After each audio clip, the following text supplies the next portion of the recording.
বাকি টাকা কোথায়? তুমি আমাকে সংসার খরচ বাবদ 10,000 টাকা দাও, 8,000 টাকা দিছো, আর 2,000 টাকা কোথায়?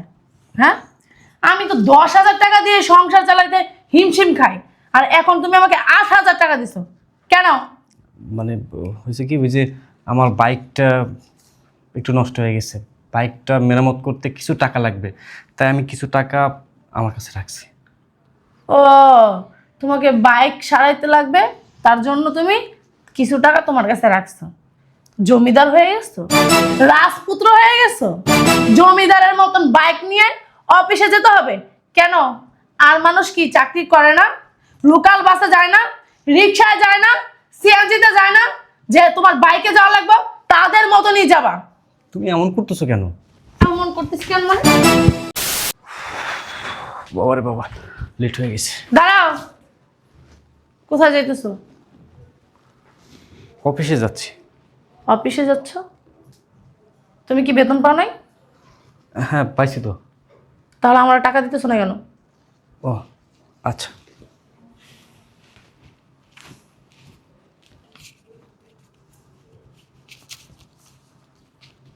ধরো।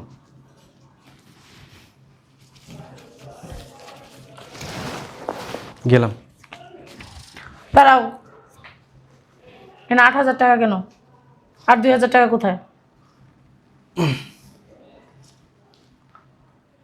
কথা বলো না। বাকি টাকা কোথায়? তুমি আমাকে সংসার খরচ বাবদ 10,000 টাকা দাও, 8,000 টাকা দিছো, আর 2,000 টাকা কোথায়? হ্যাঁ, আমি তো 10,000 টাকা দিয়ে সংসার চালাইতে হিমশিম খাই, আর এখন তুমি আমাকে 8,000 টাকা দিছো কেন? মানে হয়েছে কি, ওই যে আমার বাইকটা একটু নষ্ট হয়ে গেছে, বাইকটা মেরামত করতে কিছু টাকা লাগবে, তাই আমি কিছু টাকা আমার কাছে রাখছি। ও, তোমাকে বাইক সারাইতে লাগবে, তার জন্য তুমি কিছু টাকা তোমার কাছে রাখছো। জমিদার হয়ে গেছো, রাজপুত্র হয়ে গেছো, জমিদারের মতন বাইক নিয়ে অফিসে যেতে হবে কেন? আর মানুষ কি চাকরি করে না? লোকাল বাসে যায় না, রিক্সায় যায় না, সিএনজিতে যায় না, যে তোমার বাইকে যাওয়া লাগবে তাদের মতনই যাবা। তুমি এমন করতেছো কেন? এমন করতেছি কেন মানে? বুঝবা না তো?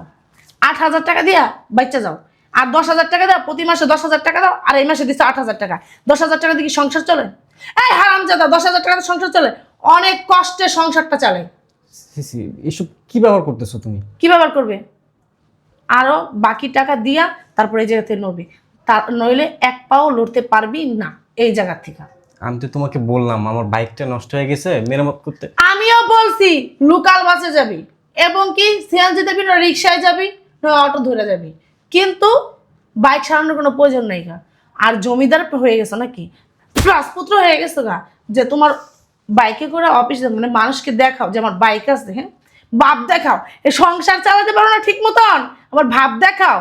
হ্যাঁ, আচ্ছা শোনো, এই টাকা দিয়া মানে কষ্ট করে এই মাসটা চালাও, আমি পরের মাসে তোমাকে দিয়ে দিব। আমি এই টাকা দিয়ে কষ্ট করে একদিনও চালাইতে পারবো না, পুরো 10,000 টাকা করে দিবি। 10,000 টাকা তো সেটা দিয়ে তুমি সংসার চালাতে পারি না। এই, 10,000 টাকা দিয়ে একটা সংসার চালায়? দেখো, একটু কষ্ট করে মানে নাও এই মাসটা। কষ্ট করে আমি মানাই নিব?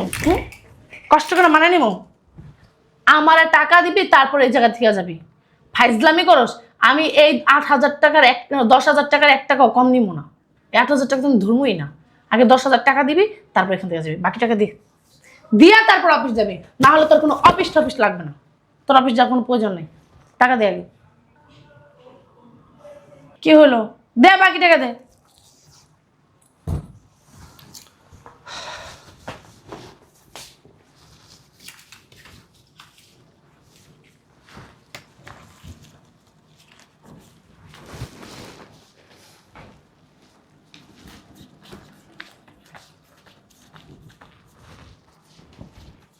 সামনের মাস থেকে আরো 2,000 করে বাড়াইয়া তারপর সংসার খরচ দিবি, না হলে আমি আর 1 টাকাও নিব না। এই 10,000 টাকা দিয়ে সংসার চালাইতে না আমার অনেক কষ্ট হয়। ঠিক আছে, ঠিক আছে, যা। গেটটা লাগাই দাও। লাগাই দিচ্ছি, যান আপনি।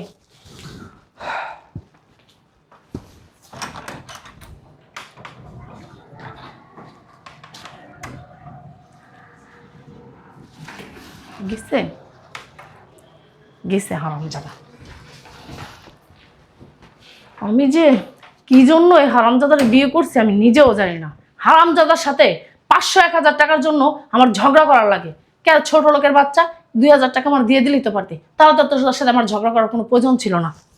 ইচ্ছা করে ঝগড়া করে হারামজাদা ছোট লোকের বাচ্চা। বুঝলাম না, ঘড়িতে 10টা বেজে গেছে। 10টা বেজে গেছে, শয়তানের বাচ্চা আসে 6টা বাজে, এখন 10টা বাজে এখনো আসতেছে না। আমি বুঝলাম না গেছে কোথায় ও, কোথায় গে?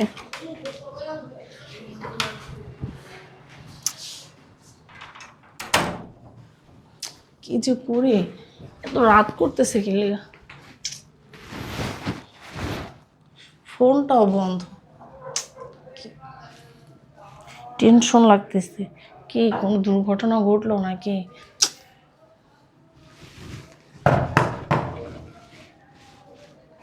আসছে।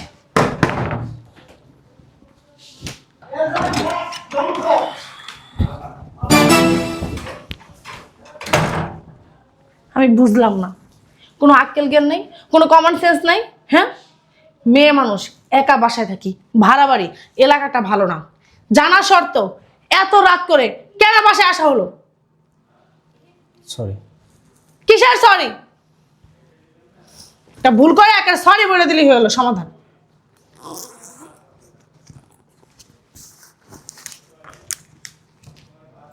ধরো। এত টাকা কিসের? কি ডাকাতি টাকাতি করছো নাকি? চুরি করছো নাকি প্রমোশন হয়েছে, ভালো চাকরি পাইছো? তাহলে কিসের টাকা? আসলে আমি আমার বাইকটা বিক্রি করে দিছি। বাইক বিক্রি করে দিছো মানে বুঝলাম না, কিসের জন্য বিক্রি করে দিছো? দেখো, আমি তো এত বেশি টাকা ইনকাম করি না যারা ব্যাংকে চাকরি করে তাদের মতো। হ্যাঁ রে বান্ধবী, কইস না আর বান্ধবী। হ্যাঁ, আমি যে কত কষ্টের ভিতরে আছি তোরে বইলা বুঝাইতে পারবো না। এই যে তুই কত সুখে আছিস, তুই গত বছর বাড়ি কিনছস, হ্যাঁ আবার এই বছর গাড়ি কিনছস, আর আমি 500 টাকার জন্য, সামান্য 500 টাকা, তার জন্য আমার হাজবেন্ডের সাথে আমি ঝগড়া করি জানোস। হারামজাদা আমার কোনো চাহিদা বা কোনো আশা কিচ্ছু পূরণ করতে পারে না। আসলে কি বলবো বল, আমি নিজের কপালটা নিজেই নষ্ট করছি। আমার বাপ মার তোর দোষ না, বাবা মা তোর বিয়ে দেয় নাই, বিয়ে তো আমিই বসছি। আমার বাবা মার কথা যদি আমি শুনতাম তাহলে আমি সুখেই থাকতাম। আমার বাবা বলছিল যে ব্যাংকার ছেলেটার বিয়ে করতে, কিন্তু আমি তো ব্যাংকার ছেলেটাকে বিয়ে করলাম না, ভালোবাসা তাকে বিয়ে করলাম। কিন্তু সে আমার ভালোবাসা বোঝে না, সে শুধু তারটাই বুঝে। আর যদি সে বাপ মার কথা শুনে আমি বিয়ে করতাম, আমি সুখেই থাকতাম, আমি শান্তিতে থাকতাম। নিজের সুখটা তো নিজেই হাতে নষ্ট করছি। এখন ফ্যামিলিকেও জানাতে পারতেছি না, ফ্যামিলিকে জানালে কি হবে?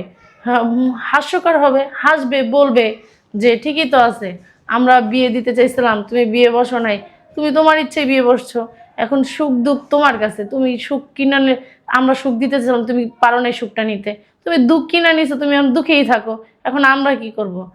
এই জন্য ফ্যামিলিকেও কিছু বলি না জানোস, অনেক কষ্টের ভিতর আছি জানোস না। এই এই যুগে 10,000 টাকা দিয়ে কি সংসার চালানো যায়? হ্যাঁ, 10,000 টাকা দেয় মাত্র জানোস। এই 10,000 টাকায় ঘর ভাড়া, বাজার, টুকটাক যা লাগে সব করতে হয় জানোস না। আমি যে কি কষ্টের ভিতর আছি আমি তোকে বলে বোঝাতে পারবো না। আর ওই শয়তানের বাচ্চারা বলবো যে ভালো একটা চাকরি কর, ওর ওই যোগ্যতাটাও নাই ভালো একটা চাকরি করার।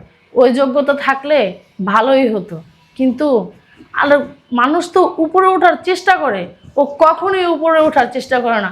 ও সবসময় মনে করে যে না, টাইনা টুইনা চলতে পারলেই হলো, এটা মনে করে। সামনে যে একটা ভবিষ্যৎ আছে, যেরকম বাচ্চা কাচ্চা হলে তাদের খরচ আছে না, এটা ও কিছুতেই বুঝতে চায় না। শোন বান্ধবী, অনেক কষ্টে আছে, মনটা অনেক খারাপ জানোস না। হ্যাঁ, মানে আমার চিৎকার পেড়া কান্দন আসতেছে, আমি কি বলবো তোকে জানোস না। মানে ভিতরের কষ্ট ছিল তো, এজন্য তোকে ফোন দিয়ে মানে প্রকাশ করলাম। না হলে মনে কর কষ্টের চাপে নাকি মারাই যায়। মাঝে মধ্যে মনে হয় আত্মহত্যা করি, কিন্তু আত্মহত্যা মহাপাপ তো, এজন্য করি না জানোস। নাহলে আমি কবেই মরে যেতাম। হ্যাঁ, আচ্ছা আসিস, এক সময় বাসায় আসিস, তুই তো এখন বড়লোক, আমাদের বাসায় আসবি, আমি তো গরিব। হ্যাঁ হ্যাঁ না না এরকম কিছু না, তুই আসিস। আচ্ছা ঠিক আছে। Hello hello. হ্যাঁ হ্যাঁ বান্ধবী শোন, আরেকটা কথা বলি। হ্যাঁ, আমি যে তোর কাছে এই কথাগুলো বললাম, তুই এবার জানি অন্য কাউকে বলিস না। হ্যাঁ হ্যাঁ ঠিক আছে, বলিস না কিন্তু। আচ্ছা ঠিক আছে, আচ্ছা রাখি। ভালো লাগে না কিছু।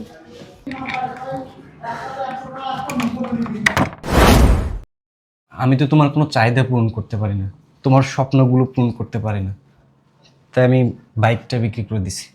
অন্তত এই টাকা দিয়ে তুমি তোমার স্বপ্নগুলা, চাহিদাগুলো পূরণ করতে পারবা। আমি তোমাকে ভালোবাসি, আমি চেষ্টা করি তোমার সমস্ত শখ আহ্লাদ পূরণ করার জন্য। হয়তো দিন শেষে আমি পারি না, কিন্তু আমি ভালোবাসি। আমার ভালোবাসে কোনো কমতি নাই। তুমি আমাকে বোঝার চেষ্টা করো না। তোমাকে একটা জিনিস বুঝতে হতো, আমার হাজব্যান্ড ছোটোখাটো একটা চাকরি করে। আমি সেই হাজব্যান্ডকে দিয়ে যদি সমস্ত চাহিদা পূরণ করাতে চাই, আবদারগুলো পূরণ করতে চাই, সেটা তো আমার হাজব্যান্ড পারবে না। আসলে আমার বলার কিছু নাই। এই টাকা দিয়ে তোমার চা কিনতে ইচ্ছা করে তুমি কিনবা, ঠিক আছে? আমি ভিতরে গেলাম, আমার শরীরটা খুব খারাপ, মাথাটা ব্যথা করতেছে। যদি সম্ভব হয় 1 কাপ চা বানিয়ে ভিতরে দিও।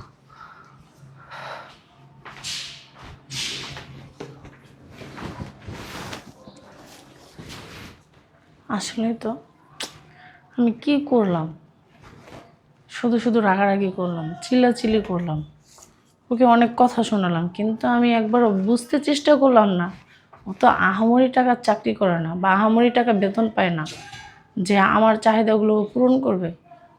আমি তো ওকে যাই না শুনি বিয়ে করছি। তারপর আমি ওর এত কথা শোনাইছি, ওই কথাগুলো নিতে পারে নাই। এই জন্য নিজের বাইক বিক্রি করে মানে আমার চাহিদাগুলো পূরণ করার চেষ্টা করতেছে।